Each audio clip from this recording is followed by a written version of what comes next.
स्वागत है आपका एससीएस क्लासेस में। आशा करते हैं आप लोग अच्छे होंगे और अच्छी से अपनी तैयारी कर रहे होंगे। चलिए शुरुआत करते हैं SSC GD GS mock test जो एससीएस क्लासेस द्वारा लाया गया है।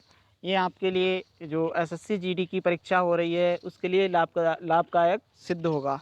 चलिए शुरुआत करते हैं जीडी एसएससी जीडी जो मॉक टेस्ट है उसके पहले प्रश्न से। देखिए पहला प्रश्न क्या पूछा है कि जनगणना 2011 के अनुसार भारत के किस राज्य की महिला साक्षरता दर सबसे कम है। तो किस राज्य की महिला साक्षरता दर सबसे कम है, कौन सा ऑप्शन ठीक हो जाएगा, आप ऑप्शन लगा सकते हैं। तो देखिए किसका ठीक होगा। तो प्रश्न नंबर 1 का क्या आंसर हो जाएगा, इसका आंसर हो जाएगा नंबर 1 राजस्थान। तो इसका ठीक आंसर क्या हो जाएगा, राजस्थान। ठीक है, तो इसका ठीक आंसर राजस्थान हो जाएगा। ऑप्शन नंबर 1 ठीक हो जाएगा, पहले का ऑप्शन नंबर 1।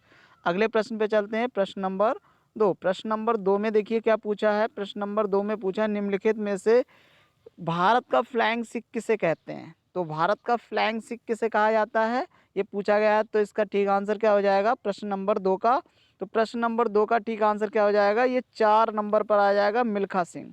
मिल्खा सिंह को क्या कहा जाता है, भारत का फ्लैग सिख कहा जाता है।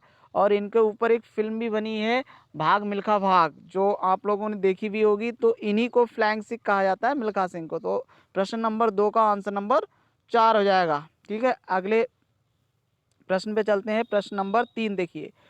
प्रश्न नंबर 3 में पूछा है कि 1950-51 में सकल घरेलू उत्पाद में औद्योगिक क्षेत्र का योगदान कितने प्रतिशत था। तो कितने प्रतिशत था, इसका ठीक आंसर क्या होगा, तीसरे का। देखिए तीसरे का ठीक कितना या कौन सा आंसर होगा। तो 3 का ऑप्शन नंबर, प्रश्न नंबर 3 का क्या हो जाएगा, 11.8% जो था वो औद्योगिक क्षेत्र का योगदान था उस समय जब 1950-51 की बात हो रही है। तो इसका आंसर नंबर पहला ठीक हो जाएगा, 11.8। अगला प्रश्न, प्रश्न नंबर 4 देखिए क्या पूछा है।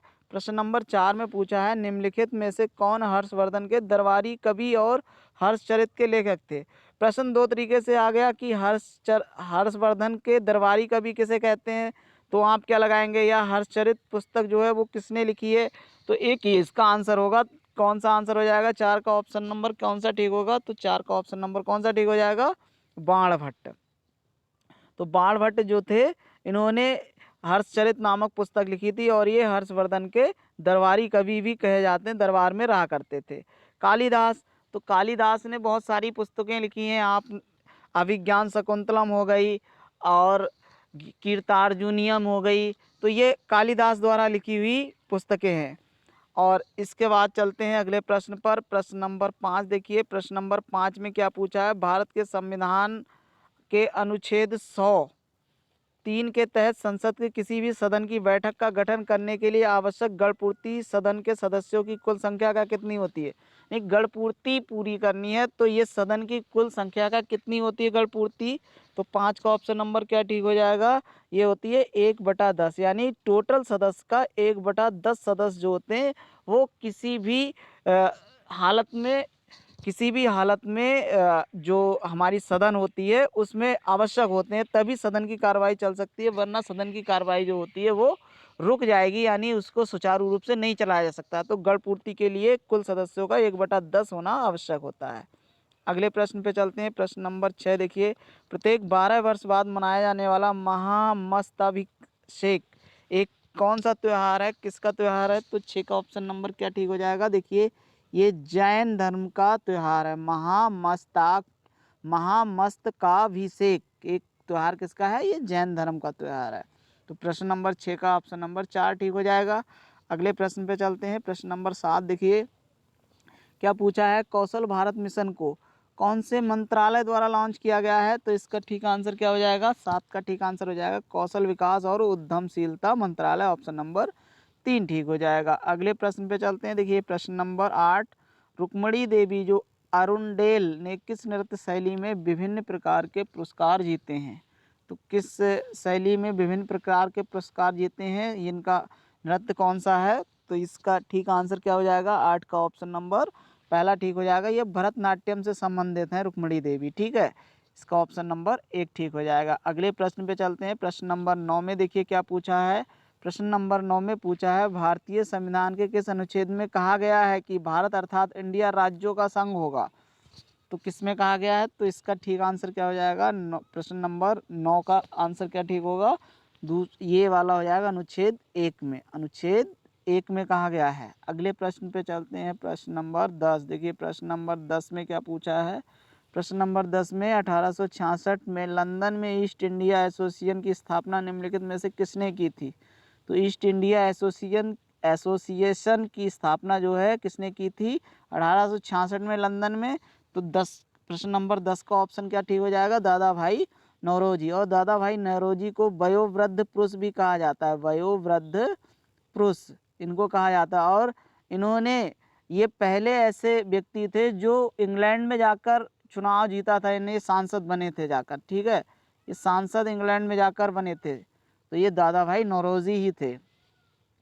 और इसके बाद अगले प्रश्न नंबर 11 पे चलते हैं। प्रश्न नंबर 11 में देखिए क्या पूछा है? प्रश्न नंबर 11 में पूछा है कि भारत के किस केंद्रीय मंत्री ने नवंबर 2022 में भारत अंतर्राष्ट्रीय व्यापार मेले में खादी इंडिया पवेलियन का उद्घाटन किया था? तो प्रश्न नंबर 11 का ऑप्शन कौन सा ठीक हो जाएगा? नारायण राणे, ये हो जाएगा इसका ठीक आंसर। अगले प्रश्न पे चलते हैं। प्रश्न नंबर 12 देखिए, प्रश्न नंबर 12 में पूछा है भारत में हरित क्रांति का नेतृत्व निम्न में से किसने किया है? तो देखिए ये इनडायरेक्ट रूप से ये पूछा है कि भारत में हरित क्रांति का जनक पूछ लिया है। ये इनडायरेक्ट रूप से यही पूछना चाह रहा है कि भारत में कौन जनक है हरित क्रांति का? तो हरित क्रांति के जनक कौन है? एमएस स्वामीनाथन भारत में। जबकि विश्व में कौन है? विश्व में है नॉर्मन बोरलॉग। तो लेकिन प्रश्न में 12 नंबर का ठीक आंसर क्या हो जाएगा? चौथा ऑप्शन हो जाएगा, एमएस स्वामीनाथन हो जाएंगे इसके ठीक आंसर। आपको पता होना चाहिए 2023 जो है, 2023 में एमएस स्वामीनाथन को जो है वो भारत रत्न देने की घोषणा की गई है।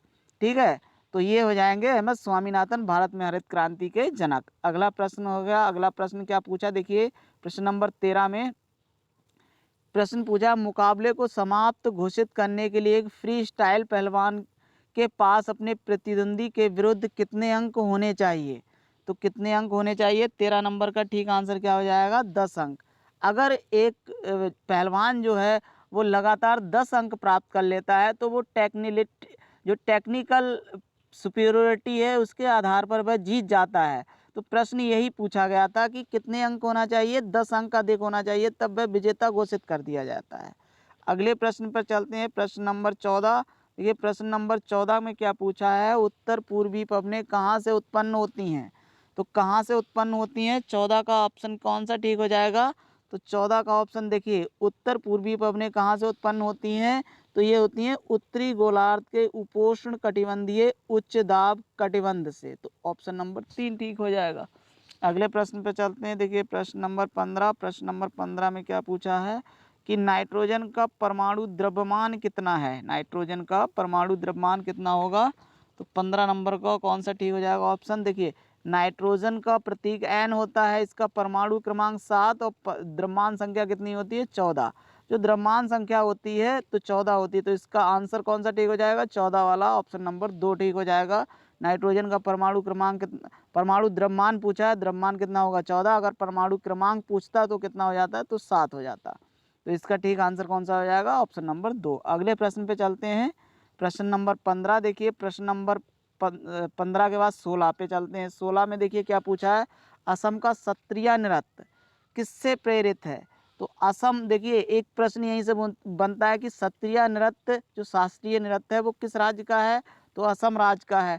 और सत्रिया नृत्य के जो प्रवर्तक हैं वो कौन है? तो प्रवर्तक कौन है?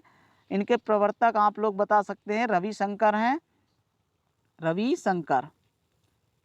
और ये जो है वो किससे प्रेरित है? तो ये किससे प्रेरित होगा? 16 का ठीक आंसर क्या हो जाएगा? भक्ति आंदोलन से प्रेरित है। ऑप्शन नंबर 3 ठीक हो जाएगा। अगला प्रश्न देखिए, प्रश्न नंबर 17। माइक्रो फाइनेंस ऋण को किसी संपार्श्विक की आवश्यकता कितनी होती है? अधिकांशता होती है, हमेशा होती है, नहीं होती है? तो 17 का ऑप्शन कौन सा ठीक हो जाएगा? तो 17 नंबर का ऑप्शन क्या ठीक हो जाएगा? चौथा, नहीं होती है, ये हो जाएगा इसका ठीक आंसर। अगले प्रश्न पे चलते हैं। प्रश्न नंबर 18 देखिए, इंडिया इंटरनेशनल कॉन्क्लेव 2022 में ग्लोबल पीस एम्बेसडर के रूप में किसे सम्मानित किया गया? तो इसका ठीक आंसर क्या हो जाएगा? 18 नंबर का ऑप्शन नंबर 4 ठीक हो जाएगा। बबीता सिंह को ग्लोबल पीस एम्बेसडर के रूप में सम्मानित किया गया था। ठीक है, तो अगले प्रश्न पे चलते हैं। प्रश्न नंबर 19 देखिए क्या पूछा है। प्रश्न नंबर 19 में पूछा है, प्रश्न नंबर 19 में देखिए क्या पूछा है। निम्नलिखित में से कौन सा जीवाणु संक्रमण का एक लक्षण है? यानी जीवाणु के संक्रमण का कौन सा लक्षण होता है? इनमें से हृदय रोग, फ्रैक्चर, बुखार या दिल का दौरा। तो 19 का ठीक आंसर क्या हो जाएगा? तो ये जीवाणु के संक्रमण से कौन सा रोग होगा, एक तरीके से यही पूछा है। तो कौन सा रोग होगा? देखिए, हृदय रोग ये तो नहीं होगा, फ्रैक्चर ये भी जीवाणु से नहीं होता है, और दिल का दौरा ये तो ब्लड जो रुक जाता है या ब्लड सेल्स जो होती हैं वो अवरुद्ध हो जाती हैं तब होता है। तो इसका ठीक आंसर क्या हो जाएगा? ये 3 नंबर बुखार जो होगा जीवाणु संक्रमण का एक लक्षण है। तो अगले प्रश्न पे चलते हैं, और ये क्लास का हमारा लास्ट प्रश्न है।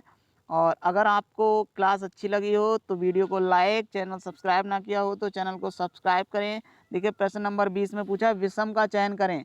संकेत क्या दिया है? कृषि प्रक्रियाएं, यानी कृषि प्रक्रियाएं हैं, उनमें से कौन इसमें विषम है वो हमें ढूंढना है इसमें। तो देखिए क्या छिड़काव होगा, क्या खाना होगा, बुवाई या जोतना होगा। तो कौन सा आंसर हो जाएगा इसका ठीक?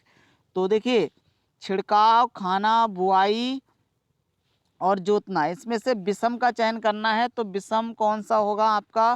देखिए ये खाना इसमें से अलग हो जाएगा। ये खाना जो है कोई कृषि प्रक्रिया थोड़ी ना है, ये खाना अलग चीज़ है। बाकी कृषि प्रक्रिया में क्या होता है? खेतों में दवाई का छिड़काव करते हैं, खेतों में बीज बुआई करते हैं और खेतों को जोतते हैं। तो इसका ठीक आंसर कौन है? इनमें से विषम कौन हो जाएगा? खाना विषम हो जाएगा। इस तरह से हमारी क्लास समाप्त होती है। आप लोग आशा करते हैं अच्छे होंगे और अच्छी से अपनी पढ़ाई कर रहे होंगे। धन्यवाद।